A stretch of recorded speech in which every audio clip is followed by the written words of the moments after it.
Hello everyone, मैं रवि रांकवत, आपका friend और English educator.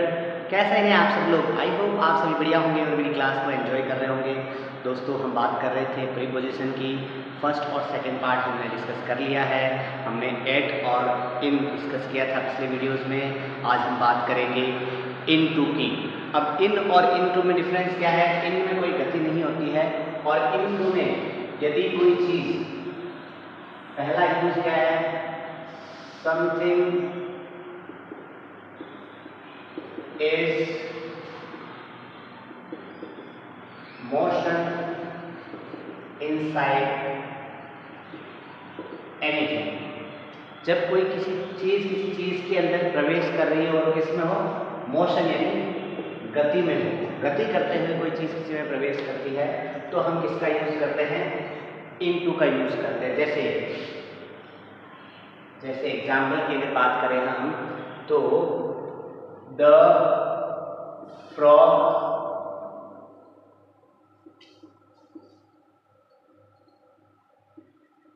Jumped the well. मेंढक जो है कूदा वेल के अंदर। अब कुएं के अंदर, पानी के अंदर जाता है ना, गतिशील है। तो यहाँ पर ऐसी सिचुएशन हम किसका यूज करेंगे? ऐसी सिचुएशन में इनटू का यूज करेंगे। यस, ऐसे ही और एग्जाम्पल की बात करें तो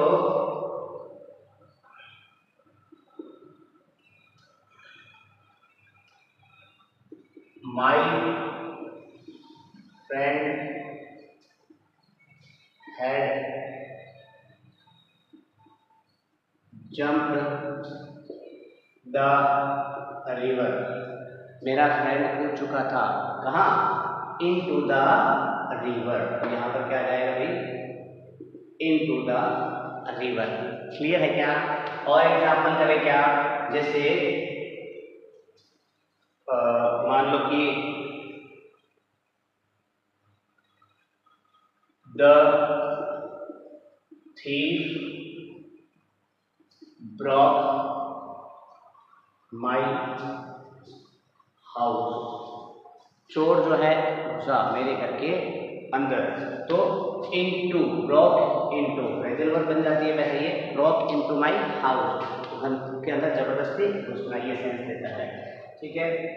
अब दूसरा यूज क्या होता है इसका, कि हम कोई भी चीज जैसे एक माध्यम से दूसरे माध्यम में जाती है, या एक अवस्था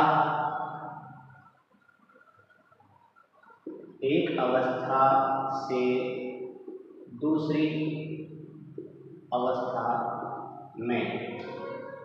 जब कोई चीज एक चीज से दूसरी में चेंज होती है, एक अवस्था, एक कंडीशन से दूसरी कंडीशन में चेंज होती है। जैसे अगर बात करें, translate the following sentence English. आगे वाले सेंटेंस को इंग्लिश में ट्रांसलेट कीजिए। तो मान लो किसी और लैंग्वेज, जैसे हिंदी में सेंटेंस है तो ऐसे ही क्वेश्चन आता है, हिंदी सेंटेंस को इंग्लिश में ट्रांसलेट करना है। तो translate the following sentence into English. तो ये क्या हो गया हमारा? एक अवस्था से दूसरी अवस्था में। जैसे और एग्जाम्पल की बात करें तो मिल्क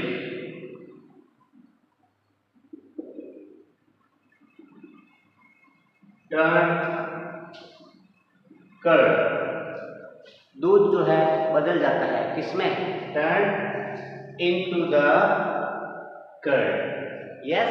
और एग्जाम्पल देखें, जैसे आइस टर्न्स द, आइस के लिखो, वाटर टर्न्स आइस। वाटर जो है टर्न्स इनटू आइस। तो यहाँ पर क्या आ जाएगा भाई? Water turns into ice. तो एक चीज जो है दूसरी चीज में बदल जाती है, एक अवस्था दूसरी अवस्था में बदल जाती है, या एक कंडीशन दूसरी कंडीशन में बदल जाती है। तो इसके लिए हम किसका यूज करते हैं? इन का नहीं बल्कि इन टू का यूज करते हैं। बात क्लियर है क्या? और देखो इनटू का यूज क्या किसमें होता है, जैसे कभी कभी का, के, की इसका अर्थ भी देता है, तो है ना। जैसे एग्जाम्पल देखिए, मान लो द पुलिस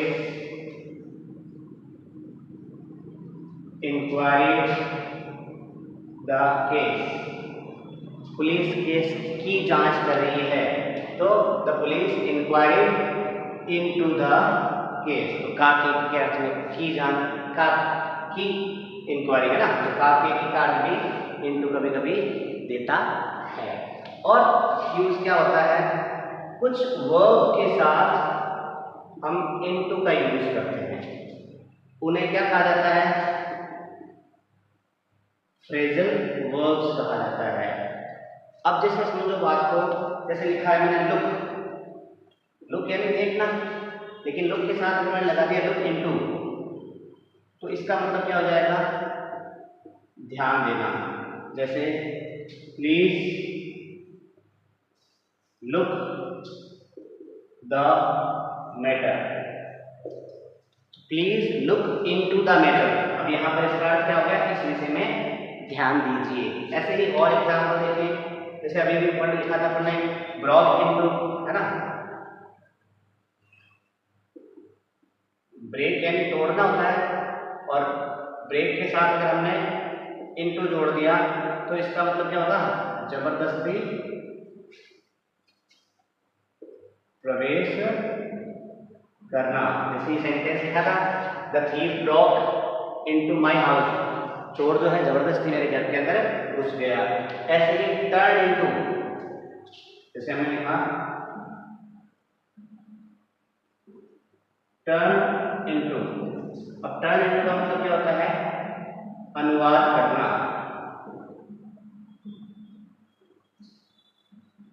टर्न इनटू का मतलब क्या हो गया भाई, अनुवाद करना। ऐसे ही एक और फ्रेजल वर्ब होती है ईट into.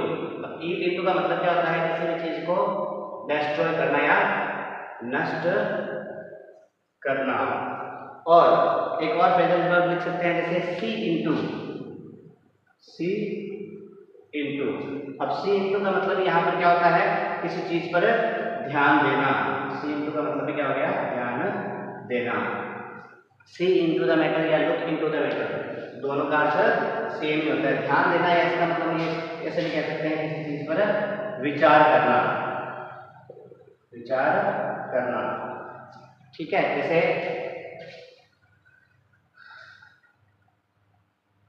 he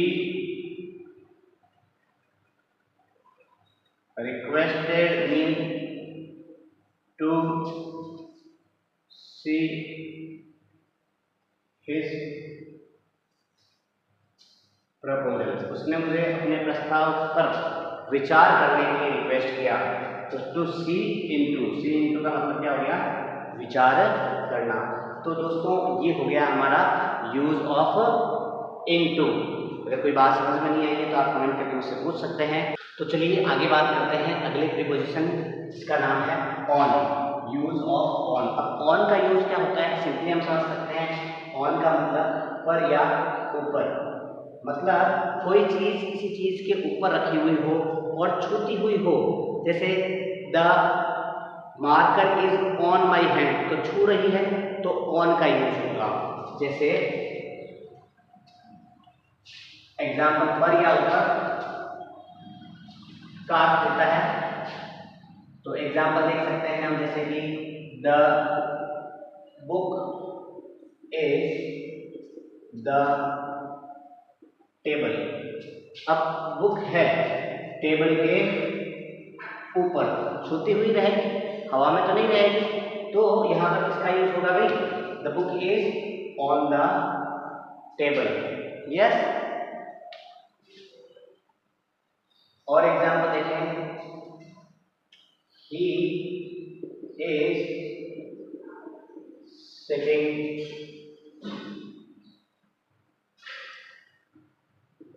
chair, he is sitting on chair।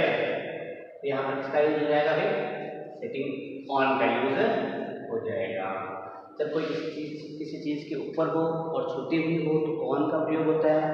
अगर ऐसे ही मैं कहूँ कि पंखा चल रहा है, पंखा चल रहा है, पंखा है मेरे सर के ऊपर, तो पंखा क्या छूता हुआ रहेगा? जी नहीं, पंखा कैसे रहेगा?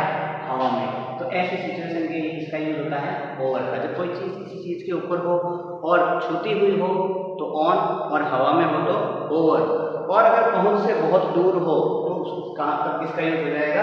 अबोव का यूज हो जाएगा। जब हम इनको पढ़ेंगे तो हम डिटेल से इनके बारे में डिस्कस करेंगे। चलिए आगे बात करते हैं और दूसरे यूज की। पहला, पर या ऊपर, जब कोई वस्तु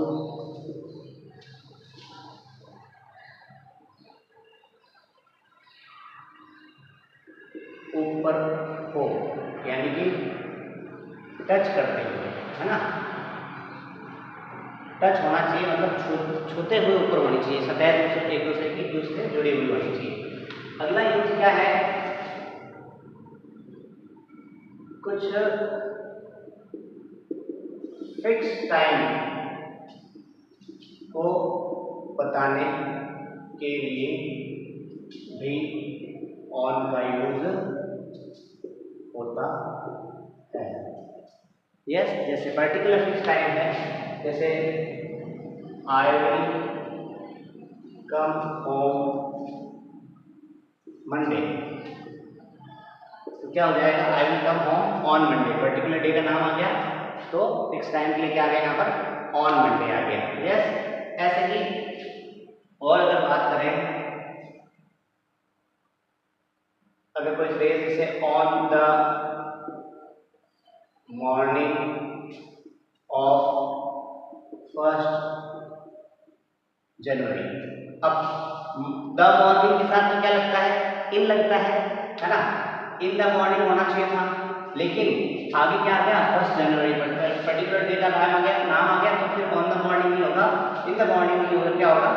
on the morning of 1 January.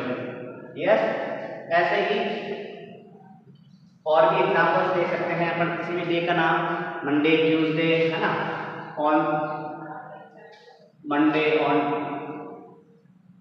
Tuesday, है ना, पर्टिकुलर डे का नाम आ गया तो उसके साथ किसका यूज होगा?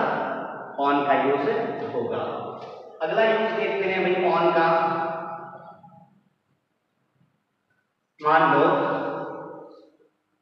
ए, एम, द, या फिर कोई पॉजेसिव एडजेक्टिव आ जाए,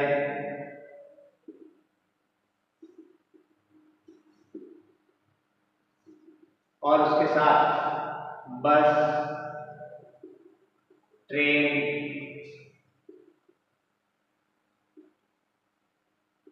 एरोप्लेन या शिप आए, तो भी हम किसका यूज करते हैं? ऑन का यूज करते हैं। जैसे he is ship, तो he is on ship। ऐसे ही I am, जैसे दूसरा एग्जांपल देते हैं, I am traveling train, तो I am traveling on train। अब आपको एक चीज कंफ्यूज कर रही होगी कि आपने बताया था in the bus, in the bus सही है या ऑन द बस सही है? डिफरेंस क्या है? तो इन द बस जब हम सिटिंग पोजीशन में हो, बस के अंदर बैठे हुए हों, तो इन द बस सही है। और अगर हम गति कर रहे हैं बस में, अब जैसे किसी कोई भी व्हीकल जिसके अंदर गति करने के लिए, घूमने फिरने के लिए जगह होती है, तो ऐसे व्हीकल के लिए तो हम लगाते हैं ऑन। यस, और किसी व्हीकल में अगर गति करने के लिए, घूमने फिरने के लिए जगह नहीं रहती है, तब हम लगाते हैं इन। तो इन द बस भी सही लगता है, मान लो बैठे तो एक की पोजीशन में है तो इन द बस हो गया, और मूविंग करते हैं तो ऑन द बस हो गया। ऐसा कभी भी नहीं आएगा कि आपके पास सेम सेंटेंस है और इन आएगा या ऑन आएगा, नहीं, दोनों में अलग अलग सिचुएशन दे रखी होगी। और जैसे कार, द कार, तो आई एम ऑन कार होगा या I am in the car होगा? यहाँ पर समझने वाली बात है कि कार में जो है घूमने फिरने की जगह नहीं होती है, इसलिए यहाँ पर इन द कार ही सही होगा, ऑन द कार सही नहीं होगा। अब जैसे ट्रेन है, बस है, एरोप्लेन है, शिप है, इनके अंदर घूमने के लिए, पैदल घूमने फिरने के लिए जगह होती है, इसलिए इन सब के साथ किसका यूज किया जा सकता है, ऑन का यूज किया जा सकता है। क्लियर है क्या? आगे बात करते हैं अगले यूज की। अब कार के लिए तो हम लिखते हैं इन द कार, तो बाइक के लिए जैसे कार, बस, मान लो किसी व्हीकल के ऊपर बैठकर चला रहे हैं, तब भी हम किसका यूज करेंगे, ऑन का यूज करेंगे। जैसे he is riding the camel, he is riding on the camel, camel के ऊपर बैठते हैं तो on the camel। ऐसे ही on horse, on camel, on bike, तो इन सब के ऊपर बैठकर चलाते हैं, इसलिए इन सब के साथ किसका यूज किया जाता है, ऑन का यूज किया जाता है ना। ही, जैसे she is sitting bike, तो वो बाइक पर बैठी है, तो बाइक के ऊपर बैठकर चलाते हैं तो ऑन बाइक। यस। और यूज देखते हैं हम इसका, इसी का कुछ फिक्स फ्रेजेस के साथ ऑन का यूज किया जाता है। अब फिक्स फ्रेजेस कौन कौन सी हैं, ऑन टेलीविजन, ऑन द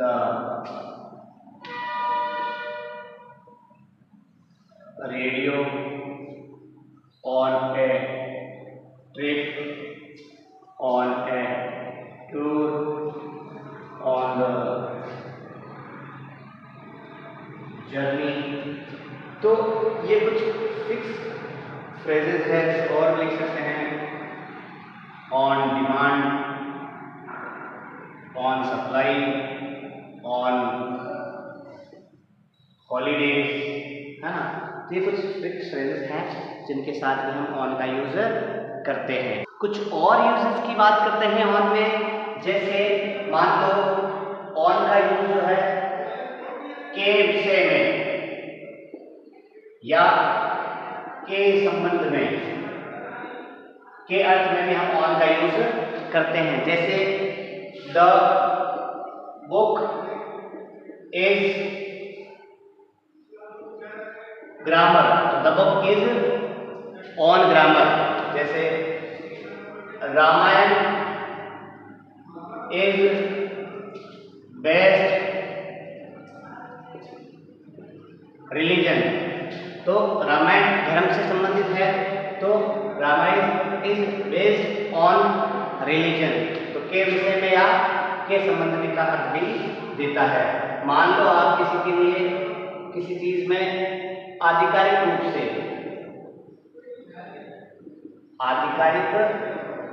रूप से सदस्य हैं, तो भी हम एट ऑन का यूज करते हैं। जैसे अगर हम बात करें तो he is